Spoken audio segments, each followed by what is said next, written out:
Okay. So ఇక అక్బరుద్దీన్ ఓవైసీ అన్నాడు 10 తర్వాత పాత బస్తీకి పోలీసులు రావద్దు అనేటువంటి ఆ యొక్క సభలో కూడా మాట్లాడిన పరిస్థితి. దీన్ని ఎట్లా చూస్తారు పోలీసుల మీద మాట్లాడారు? అది టోటల్ రాంగ్. పోలీస్ చేసింది కరెక్ట్ పని. ఎందుకు మర్డర్లు అవుతున్నాయి?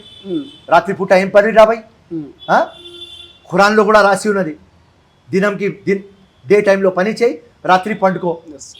మొత్తం ఓల్డ్ సిటీ రాత్రి మొత్తం దినం పని చేయరు, బయట కూర్చుంటారు, చబుతల మీద కూర్చుంటారు, కేఫ్ల దగ్గర ఉంటారు, బిర్యానీ షాప్ దగ్గర ఉంటారు.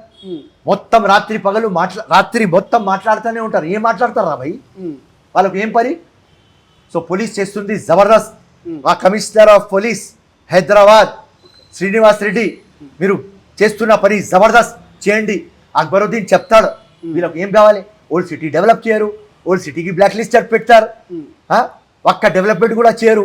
ఆ లైంగా ఫెలో వచ్చి చెప్తున్నాడు 3000 కోట్లు ఇచ్చినారంటే మా భయం, మేం తెచ్చినాం, మేం అరే రిజర్వేషన్ మీరు చెప్పినారని వచ్చింది.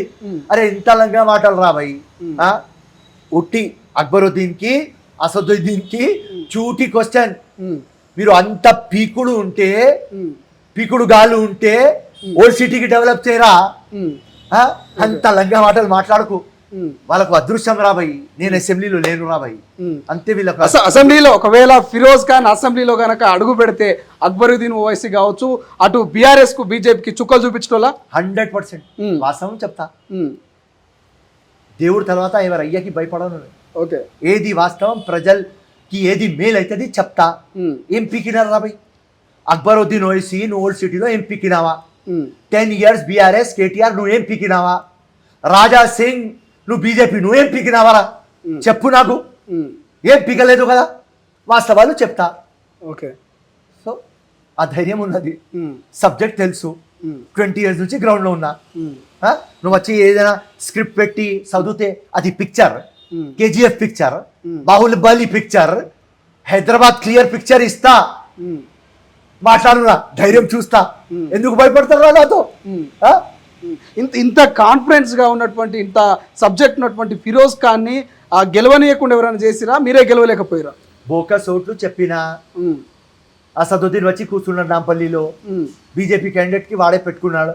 బీఆర్ఎస్ వాళ్ళ ఫ్రెండ్లీ పార్టీ, మొత్తం గవర్నమెంట్ వచ్చిందని వాళ్ళ చేతిలో డబ్బులు పెట్టినారు, డివైడ్ అండ్ రూల్ చేసినారు, బోకస్ ఓట్లు వేయించినారు, 2000 ఓట్లతో ఓడగొట్టినారు.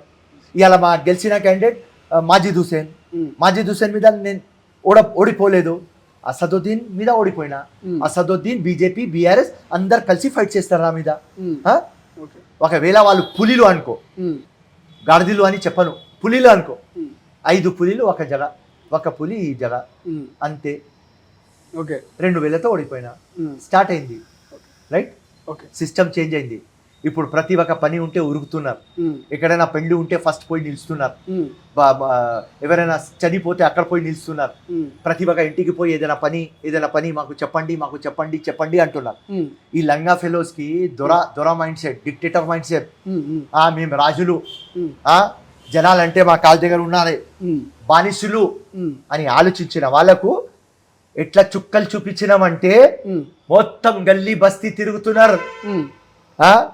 అసదుద్దీన్కి ఒకటే భయం, ఫిరోజ్ ఖాన్ అసెంబ్లీలో రావద్దు, వస్తే మా ఇమాం పార్టీకి అమ్మ అక్క చేస్తాడు. వాడికి ఆన్సర్ ఇవ్వలేం, ఎందుకంటే వాడు మాట్లాడుతున్నారు వాస్తవం కాబట్టి, సత్యమేవే జయతే కాబట్టి, రియాలిటీ కాబట్టి భయం. అసలైన తొలి వెలుగు. ఫాలో వాట్సాప్ @తొలి వెలుగు official.